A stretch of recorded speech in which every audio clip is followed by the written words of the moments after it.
bonjour à tous, j'espère que vous allez bien. On se retrouve aujourd'hui pour une nouvelle vidéo sur cette chaîne, la chaîne de l'écologie personnelle. Aujourd'hui, dans l'épisode 2, on va discuter d'un outil qui n'est pas hyper accepté chez les adultes dans notre société. Pour autant, il s'agit du meilleur outil pour tester, pour expérimenter de nouvelles choses. Bref, dans cette vidéo, on va parler du jeu et de l'apprentissage.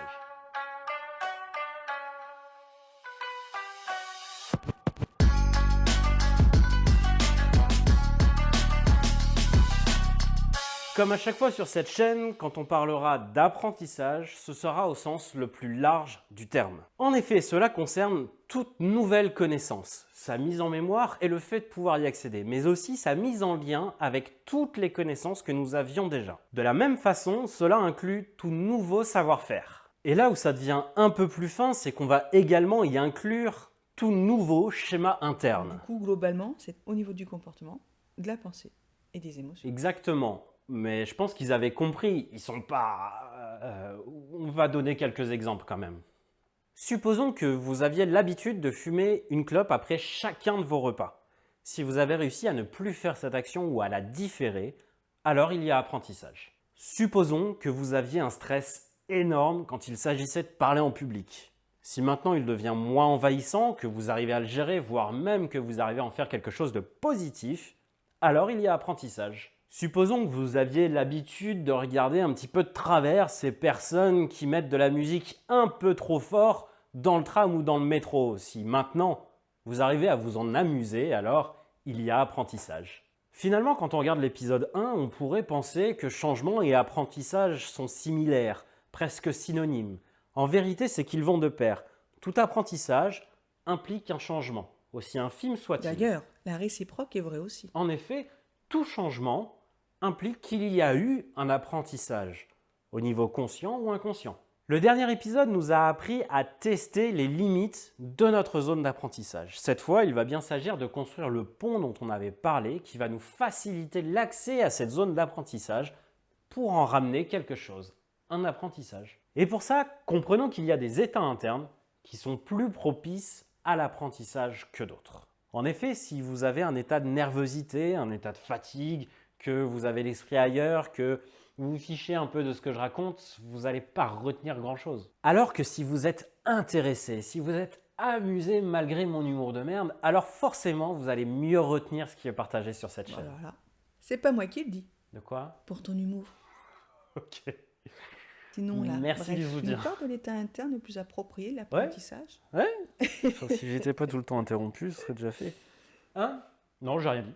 Et donc la neurobiologie nous apprend qu'il y a certaines hormones qui favoriseraient l'apprentissage. En particulier, il y en a deux qu'on connaît assez bien, la dopamine et la sérotonine. La dopamine, considérée comme l'hormone de la récompense, souvent associée au plaisir, elle nous pousse à renouveler une expérience. Elle influence votre enthousiasme.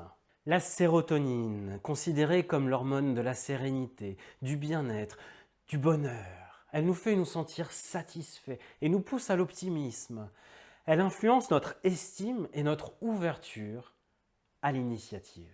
On en trouve d'autres comme l'ocytocine ou l'adrénaline par exemple, et en lien direct, certaines émotions favoriseraient l'apprentissage. On trouve par exemple le plaisir, la satisfaction, l'enthousiasme, le stress un petit peu, pas trop, avec un cadre soutenant, un cadre sécuritaire par exemple, etc., etc. Mais aussi est toujours en lien un certain état d'esprit, une façon d'aborder l'apprentissage, de le voir, de le penser. Et donc le jeu.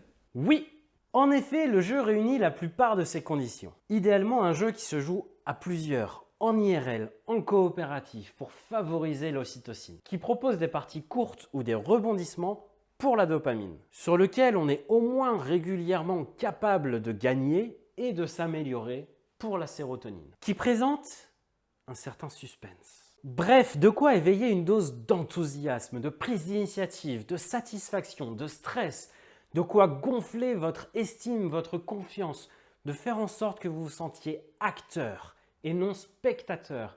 Vos actions doivent pouvoir influencer l'issue du jeu. Oui, il ne s'agit pas de jouer passivement. Oui, sinon, regardez une bonne série, ça aura le même effet. Et donc cette fois, il va s'agir de se familiariser avec nos outils, avec nos matières premières qui vont nous permettre de construire notre pont, ou plutôt devrais-je dire nos ponts, vers notre zone d'apprentissage. Bref, et si on passait aux tips ? Et donc, durant les 3 prochaines semaines, et je vous le souhaite pour plus longtemps encore, on va jouer. Idéalement, une après-midi par semaine, inviter des amis et jouer. Pour regrouper au mieux chacune de ces conditions idéales, favorisez le jeu de société collaboratif. Vous pouvez par exemple trouver le Hanabi, le Codenames Duo, le Magic Maze, Concept, Pandémie, Zombicide, oui, Seigneur des Ténèbres. Ouais, enfin, celui-ci, faites attention à comment vous y jouez, sinon le côté collaboratif peut être mis à mal assez rapidement. Mais bon, bref, il y a plein de jeux du genre, trouvez-en qui vous plaisent et testez-les pour le coup. Il existe des boutiques spécialisées qui sauront vous conseiller. Ou bien il y a des bars à jeux qui sauront à la fois vous conseiller et vous expliquer les règles en direct. Personnellement, je ne saurais que trop vous conseiller le jeu de rôle. C'est pas toujours évident à mettre en place, surtout quand on ne connaît personne qui pratique déjà. Mais dans ce cas-là, c'est peut-être l'occasion de faire de nouvelles connaissances à travers les différentes associations qui existent partout en France. Mais quoi qu'il en soit, testez des nouveaux jeux. Amusez-vous, trouvez les jeux qui vous attirent le plus, qui vous animent le plus, qui éveillent le plus d'émotions en vous. Comme pour la dernière fois, prenez le temps d'observer les émotions que génère le jeu.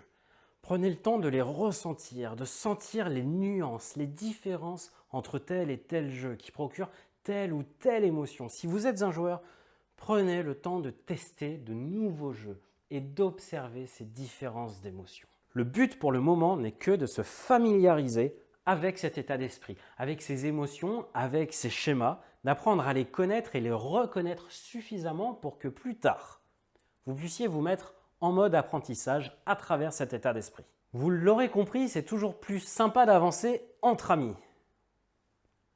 Ah mais toi je te reconnais dans le fond là. Genre mes amis vont pas me suivre là-dessus. Ah ouais non, alors toi aussi je te reconnais parce qu'on est pareil, t'as pas d'amis, c'est ça? Et justement, c'est le meilleur moyen de se faire de nouveaux amis. Tout petit, on le sait, le jeu c'est le meilleur créateur de liens. Pourquoi on l'a oublié? À quel moment on l'a oublié? Dans tous les cas, ça aura forcément un effet positif sur votre confiance, sur votre image ou sur votre estime de vous-même. Ce trio sera d'ailleurs le prochain sujet, mais avant ça, on se retrouve pour le podcast. Et d'ici là, prenez soin de vous, devenez meilleur qu'hier et surtout, soyez écologique avec vous-même. Bye bye. Tu sais qu'on dit chess en fait?